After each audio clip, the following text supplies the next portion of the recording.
Pode colocar ali então agora o texto da palavra de Deus. Vamos ler Lucas 24, verso 28 e 29, que diz assim: Ao se aproximarem do povoado para o qual estavam indo, Jesus fez como quem ia mais adiante. Mas eles insistiram muito com ele: Fica conosco, pois a noite já vem. O dia já está quase findando. Então, ele entrou para ficar com eles. Amém? Glória a Deus. Eu gostaria de falar sobre esse pedido que os discípulos fizeram, que precisa ser também o nosso clamor diário. Fica conosco, Senhor. Eu conto até 3, vocês repetem esse título. 1, 2, 3... Fica conosco, Senhor. É a solicitação de uma companhia, e essa é a melhor de todas as companhias. Eu lembro você que nenhum de nós fomos criados para o isolamento. Eu lembro você que mesmo que você tente ou insista, como muitos já nessa vida tentaram caminhar sozinho, não conseguem. Comprometerão algo na sua vida, na sua saúde mental, na sua saúde emocional, comprometerá a sua vida relacional, porque nós fomos criados para a coletividade, para caminhar junto, fomos criados para estar com alguém, influenciando e recebendo influência. Porém, nessa jornada de vida, eu e você não devemos jamais negligenciar a companhia mais importante, que é o Senhor ao nosso lado. Talvez você possa dizer: Pastor Lediel, olha, eu tenho sido um pouco solitário, meio sozinho, acho que eu não tenho influenciado e recebido muita influência. Hoje, principalmente com esse aparelho aqui, é muito difícil alguém que não está recebendo influência. E essa influência, na verdade, é só 1 hora que você fica girando a sua tela, essa 1 hora que você fica acompanhando um youtuber, ele está sim determinando a qualidade da sua vida, dos teus pensamentos, das tuas ideias. Portanto, eu afirmo mais uma vez, nós precisamos todos os dias fazer essa declaração ao nosso Rei que ressurgiu: Senhor, fica conosco. Deixa eu colocar você dentro dessa história, porque eu quero que você entenda o recado de Deus aos nossos corações. Nós estamos num período, para esses discípulos, podemos dizer, tenebroso, de aflição, de angústia. Porque você imagine, esses discípulos, um deles é Cleopas, o outro não sabemos o nome, provavelmente, alguns até sugerem, pode ser a esposa dele, ou pode ser o outro companheiro, mas provavelmente daquele grupo maior dos discípulos de Jesus, não os 12, mas os 70. Mas assim como os 12, os 70 discípulos de Jesus, seguiam Jesus com determinação, com amor, com dedicação, com grande expectativa. E eles estão agora voltando de cenas que eles viram lamentáveis, tristes, que geraram angústia. Porque assim como os discípulos, eles tinham expectativa de que o Messias viria para restaurar Israel, mas a dimensão terrena deles era algo muito forte, latejante, pensavam que seria um grande líder político, por mais que durante os 3 anos do ministério de Jesus, o Senhor muitas vezes orientou, falou, explicou, mas o coração dos discípulos não estava muito aberto para aquilo. E assim como os demais, esses estavam frustrados. Eles, na quinta-feira, souberam que Jesus reuniu os 12, ali teve a última ceia, depois foram para o jardim do Getsêmani, e lá no Getsêmani, Jesus é preso, Jesus é espancado, é levado depois para Pilatos, e através dos conchavos dos religiosos fariseus com o Império Romano, crucificaram Jesus. Agora você imagina isso. Alguém que segue um grande mestre durante 3 anos, agora vendo ele ser morto, como eram mortos os piores bandidos, no madeiro, isso gerou muita frustração e decepção. E esses discípulos, parece que eles esperaram passar o Shabá, porque segundo a lei, ou a interpretação da lei pelos religiosos, o Shabá, eles não poderiam caminhar muito, no máximo 1 quilômetro. Então, eles escolhem passar o Shabá e agora voltam para o seu vilarejo em Emaús. Algumas vezes eu me perguntei, por que esses homens estão voltando para Emaús? Eles não levaram a sério a palavra do seu mestre? Porque o próprio Jesus, por pelo menos 2 vezes, uma está registrada em Mateus 12:40, vai dizer que ao 3º dia ele voltaria. Olha só, pois assim como Jonas esteve 3 dias e 3 noites no ventre do grande peixe, assim estará o Filho do Homem 3 dias e 3 noites no coração da terra. Lucas vai registrar 9:22, é necessário que o Filho do Homem padeça, seja morto e no 3º dia ressuscite. Por quê? Que esses homens só esperam o sábado passar e o domingo chegar, e eles já estão voltando para Emaús e não esperam a ressurreição em Jerusalém. A resposta mais óbvia, que eu presumo, é que eles não estavam acreditando que de fato o seu mestre venceria a morte e voltaria à vida. E sabe, isso me faz relembrar e lembrar de muitos de nós na jornada terrena. Precisamos todos os dias dizer, fica conosco o Senhor, justamente porque as nossas expectativas são muito limitadas. E pelo fato de caminharmos nessa terra, às vezes nós esquecemos a dimensão do céu. E nos apegamos tanto às coisas terrenas, aos detalhes, criamos expectativas em regras, como eles estavam aqui presos no Shabá. E agora eles voltam para Emaús, e talvez a expectativa deles vai levar um tempo para a gente superar essas frustrações que nós vivemos, mas talvez o tempo venha curar o vazio da nossa alma. Não sei o que estava na cabeça desses homens, desses discípulos, mas fala muito de mim e de você. E é interessante que nós precisamos também responder essa pergunta, ou pedir que o Senhor fique conosco, porque nós geralmente estamos muito focados na nossa dor, e distraídos nas dores da vida, nós esquecemos que o Senhor caminha ao nosso lado. O texto vai dizer assim, a partir do verso 14, no caminho, eles conversavam a respeito de tudo o que havia acontecido. A mente deles estava o sangue no madeiro, as costas dilaceradas de Cristo, a traição de Judas, o espancamento que Jesus passou, a vergonha da humilhação, Jesus no meio de bandidos, o corpo agora sendo colocado numa sepultura. Na mente deles, eles vinham discutindo sobre isso. E o verso 15, enquanto conversavam, o próprio Jesus se aproximou e começou a caminhar com eles, mas eles foram impedidos de reconhecê-lo. E Jesus perguntou, sobre o que vocês estão discutindo enquanto caminham? Eles pararam com os rostos entristecidos. Eu disse que parece muito comigo e contigo, porque quando a vida dói, parece que nós maximizamos os problemas. Quando a notícia ruim chega, a gente se apega àquele diagnóstico negativo, e parece que nós colocamos aquilo como se fosse a definição da nossa alma. A dor chegou e a gente pensa naquilo. A frustração bateu e a gente pensa naquilo.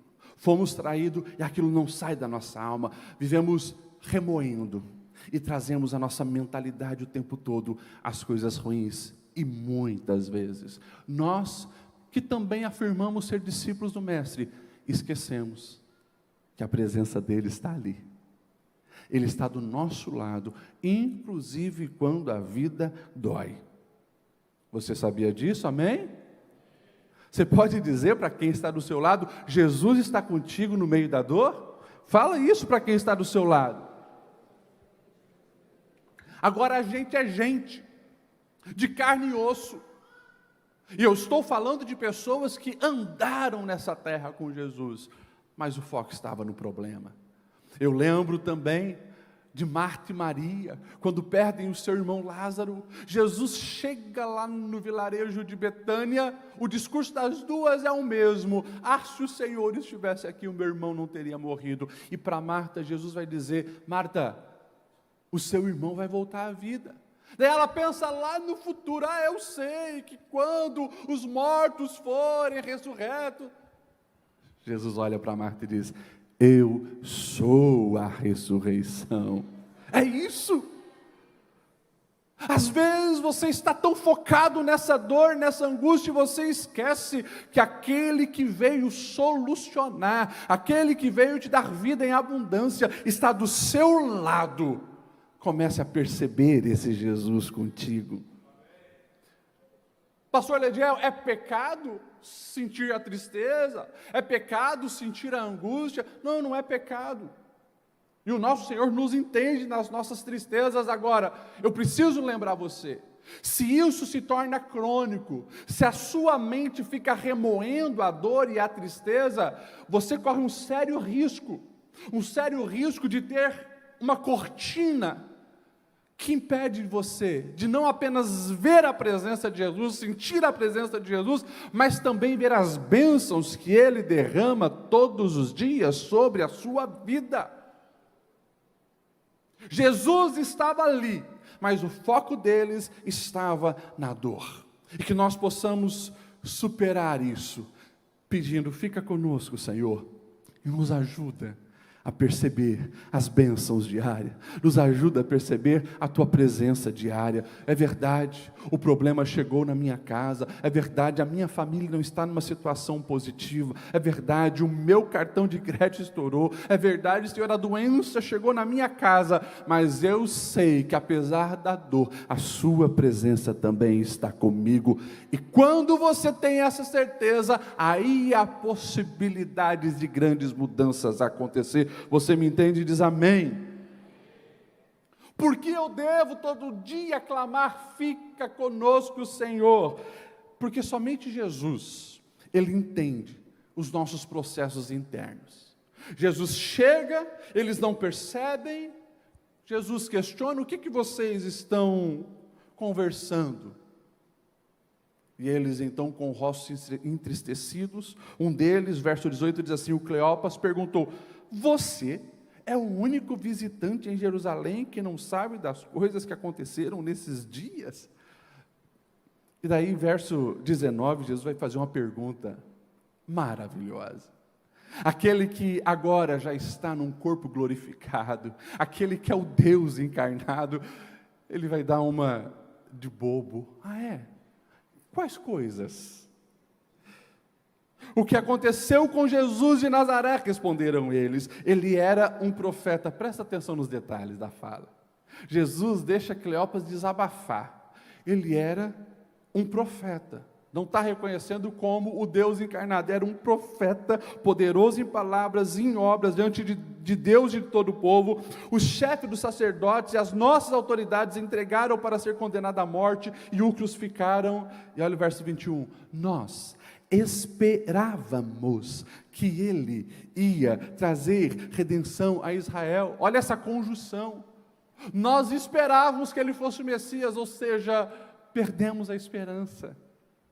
E Jesus continua ouvindo e Cleopas continua falando. Hoje é o terceiro dia desde que tudo aconteceu. Ele até vai narrar os burburinhos que ele ouviu, porque ele vai dizer no verso 22, olha, algumas mulheres foram no sepulcro e voltaram dizendo que o sepulcro estava vazio. Alguns discípulos foram lá e viram que de fato estava vazio. E fica nessa palavra. Agora, sabe o que me encanta?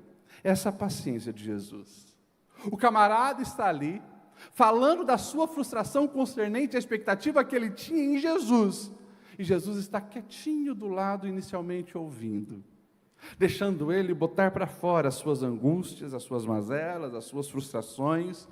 Como diz um sábio, Jesus ele regula os seus passos no compasso da nossa fraqueza, para nos ajudar. E enquanto você fica lamentando diante do Senhor, enquanto você bota para fora as suas dores, não pense que o Senhor fica te interrompendo e dizer, não, Ele vai deixar você falar, porque Ele sabe que esse processo é terapêutico.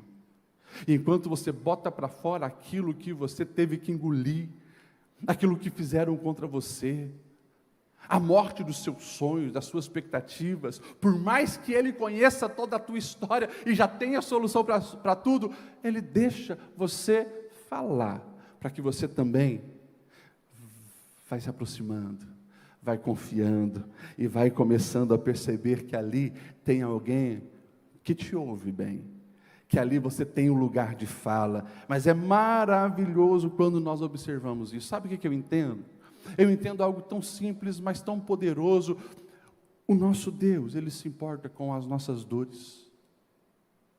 É como aquele filho, aquela filha pequeninha, é como aquela criança que, muitas vezes, uma coisa tão pequena, tão banal, é a rodinha do carrinho que saiu, e ela chora, e ela se desespera, e você sabe que é uma coisa simples, é pegar aquela rodinha e encaixar ali.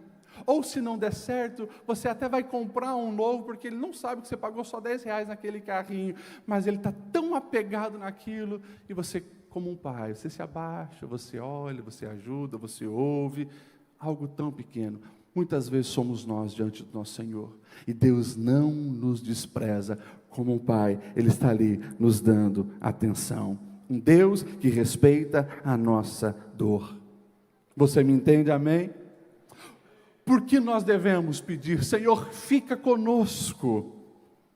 Porque nós precisamos dEle para nos ajudar a entender as verdades espirituais que a nossa mente limitada não consegue entender. Depois que Cleópatra desabafou e falou, o verso 25 diz que ele lhes disse. Agora Jesus começa a falar. Jesus deixou eles falarem, agora Jesus começa a falar. Como vocês custam a entender e como demoram a crer em tudo que os profetas falaram. E olha o verso 26, não devia o Cristo sofrer essas coisas para entrar na sua glória? Verso 27, e começando por Moisés e todos os profetas, explicou-lhes o que constava a respeito dele em todas as Escrituras.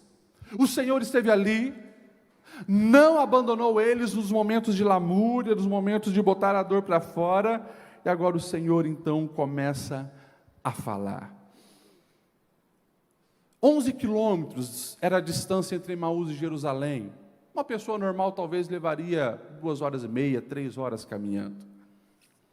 Eu não sei quanto tempo Jesus ficou ouvindo, mas agora Jesus começa a fazer uma exposição das Escrituras. E Jesus começa a mostrar para eles o quanto a compreensão deles estava limitada. Porque parece que aqueles que eram discípulos, aqueles que eram judeus, estudavam a Torá, estudavam os profetas, negligenciaram algumas compreensões. Então Jesus precisa lembrar. A gente não tem aqui os textos do Antigo Testamento que Jesus usou, mas eu fico imaginando Jesus falar de Isaías 53. O servo sofredor foi desprezado e rejeitado pelos homens, um homem de dor experimentado no sofrimento. Eu fico imaginando Jesus mencionar Zacarias 13:7, ferirá o pastor e as ovelhas serão dispersas. Eu fico imaginando Jesus mencionar Zacarias 9, eis que o teu rei veio a ti, humilde, montado sobre um jumentinho. Eu fico imaginando Jesus mencionar Jeremias 23:5, dias virão, declara o Senhor, e que levantarei para Davi um renovo justo, um rei que reinará com sabedoria e fará o que é justo e certo na terra. Eu imagino que ele foi ali expondo as Escrituras. E como nós vamos ver depois, quando Jesus falava, o coração era curado. Quando Jesus falava, o coração daqueles discípulos pegava fogo. E eu faço questão de destacar aqui o verso 26, porque fala de mim e fala de você. Quando Jesus, ele então vai dizer, não devia o Cristo sofrer essas coisas para entrar na sua glória? E pela Escritura ele está provando isso. Provando o que, pastor Lediel? A sexta-feira não foi um acidente. O espancamento não foi um acidente. O corpo de Cristo dilacerado na sexta-feira não foi um acidente. A traição de Judas, o fugir dos discípulos, o abandono de Cristo, nada aquilo foi em vão, tudo estava na profecia.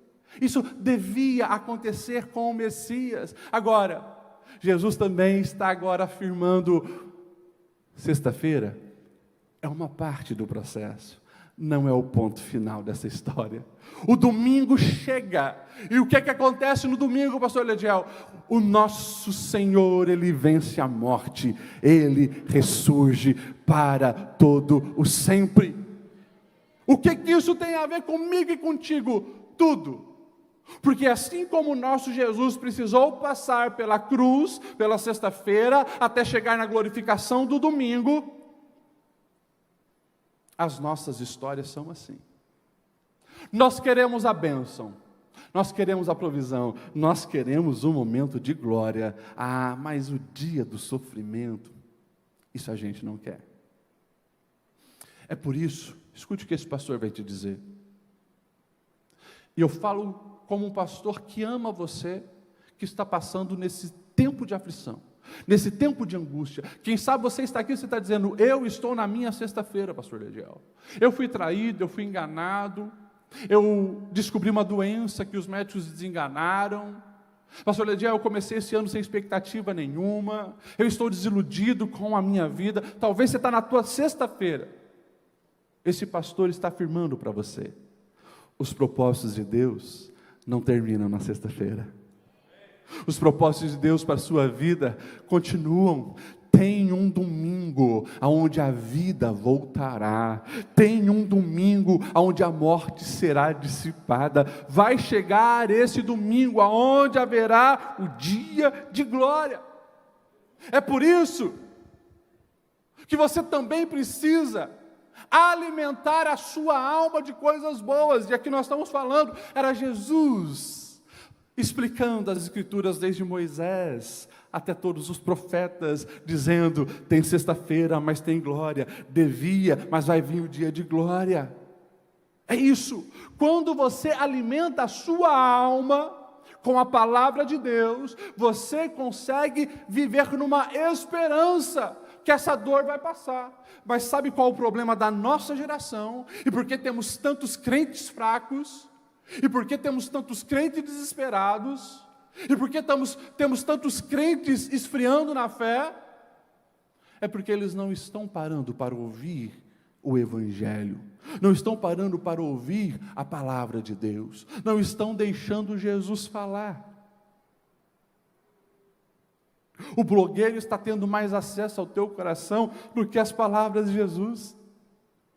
O youtuber tem mais espaço no seu celular e mais voz dentro da sua casa do que a palavra do Senhor.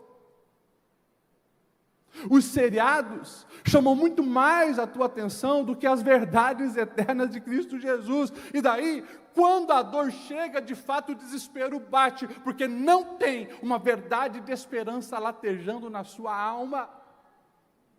Agora, quando eu mantenho essa conexão, quando todo dia eu acordo dizendo: fica conosco, Senhor, aqui tem lugar para a tua palavra, aqui tem lugar para o Senhor falar, pode ter certeza, ninguém vai roubar essa esperança de dentro de você. O coração começa a inflamar, o coração começa a aquecer, você percebe que tem algo diferente acontecendo dentro de você, porque não são circunstâncias externas que vão tirar a tua paz, a tua alegria, a tua esperança.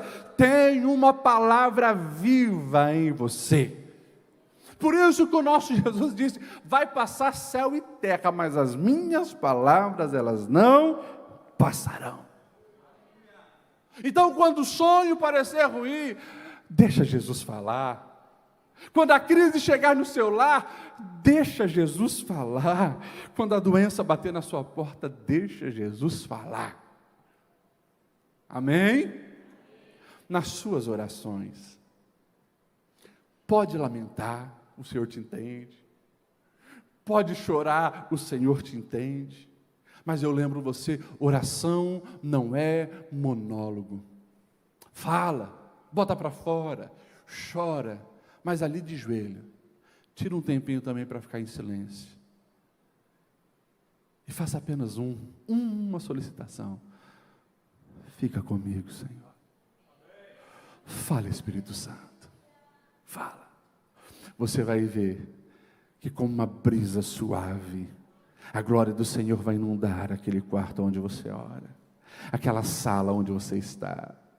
O medo vai se afastando, porque você deixa o Espírito Santo falar na sua alma, e aonde Ele fala, Ele vai gerar esperança. Glória a Deus por isso, amém.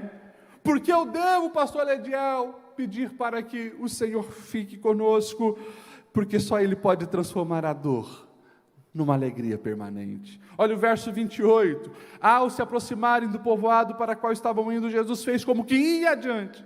Mas eles insistiram muito com ele: fica conosco, pois a noite já vem, o dia está quase findando. Então ele entrou para ficar com eles. Verso 30. Quando estava à mesa com eles, tomou o pão, deu graças, partiu e deu a eles.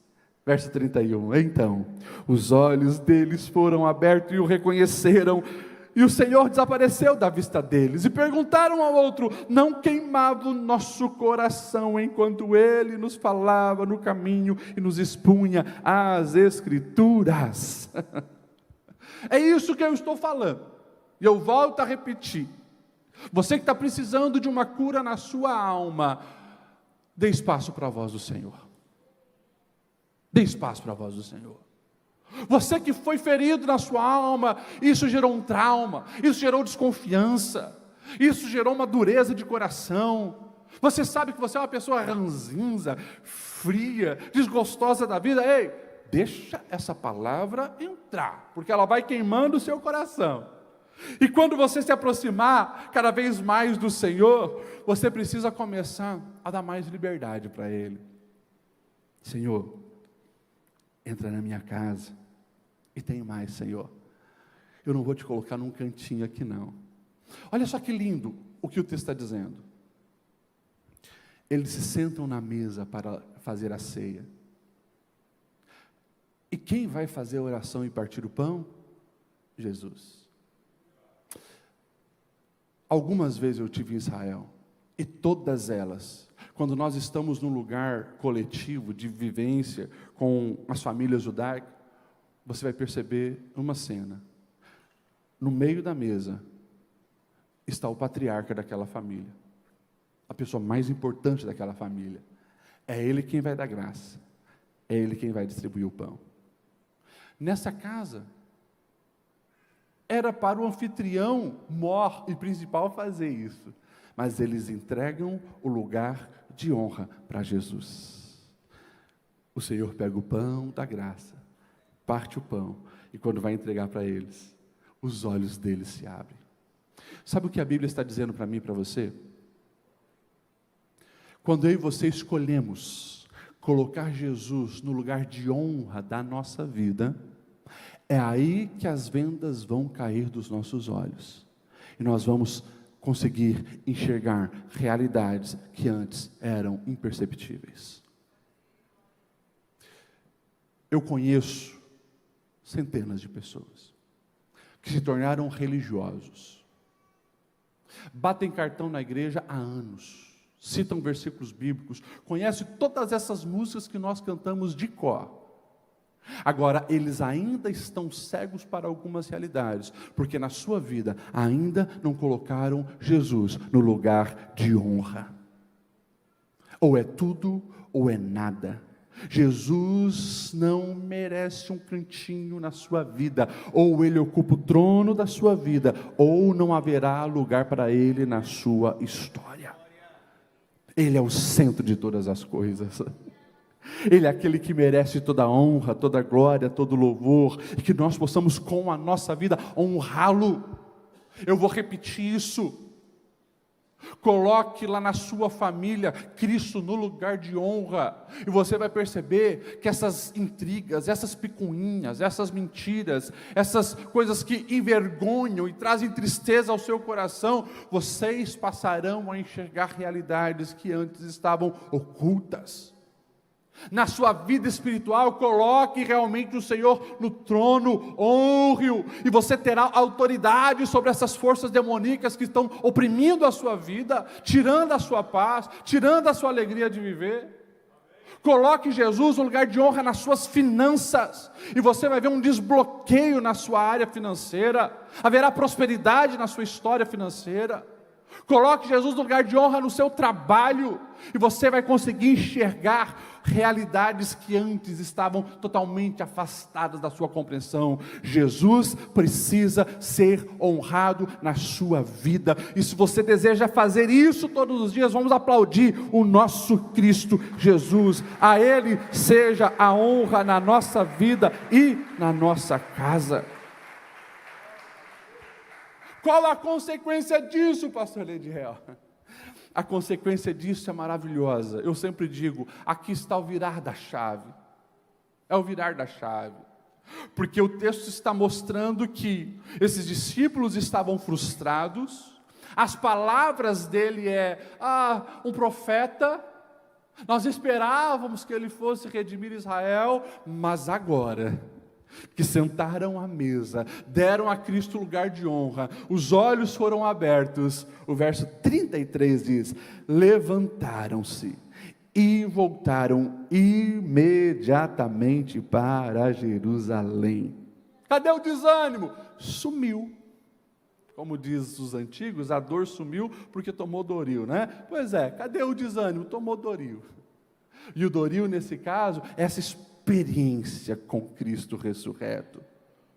Eles vêm para Emaús se arrastando, e de repente, imediatamente se levantam e agora querem voltar. Mas espera aí, pastor Lediel, quando eles convidaram o Senhor para ficar conosco, é porque já estava tarde, a noite estava chegando, esses homens vão sair correndo no escuro. Pois é que quando você tem uma experiência com Cristo ressurreto, o ânimo domina a sua alma de tal forma que você precisa compartilhar que Ele está vivo.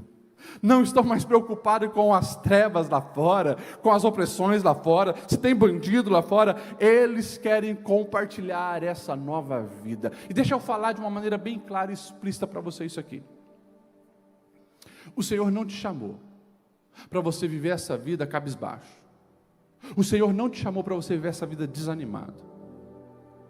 Pastor Lediel, mas o Senhor mesmo falou, nós somos gente. Sim, somos gente. E gente sofre, gente chora. Agora, não permita que entra ano e sai ano e você continue essa pessoa desanimada.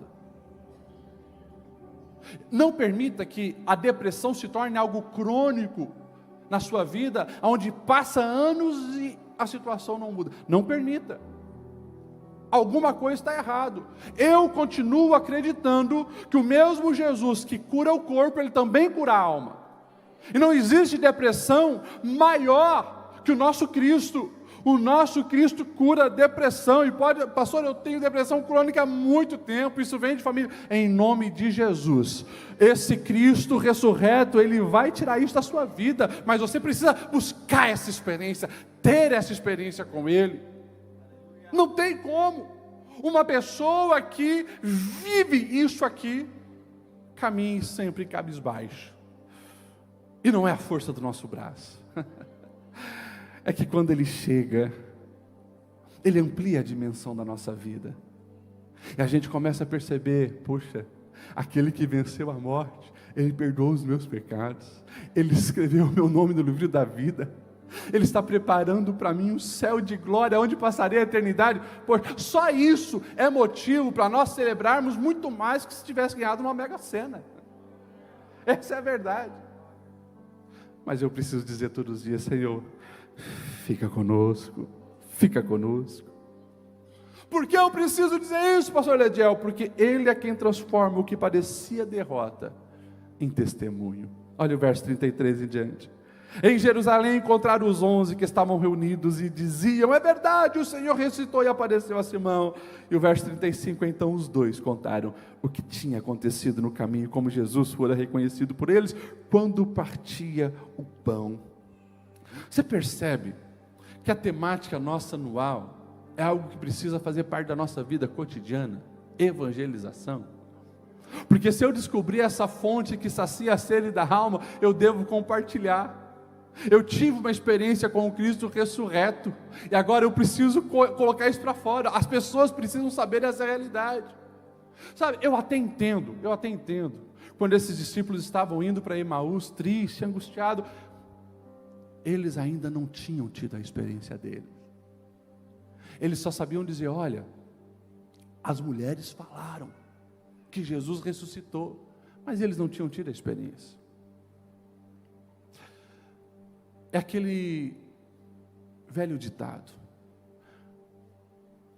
filho de crente não é crentinho. Ou seja, se o teu pai e a tua mãe tiverem a experiência deles com Deus, você vai ter que procurar a sua.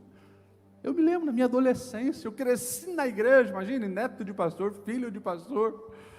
Meu irmão que sempre me zoava, né? Que, cara, eu dormia debaixo dos bancos, ele dizia que eu babava, e assim por diante. E era assim mesmo, né? Cresci. Mas quando chegou na adolescência, eu tive que buscar a minha experiência com Deus. Eu nunca vou me esquecer.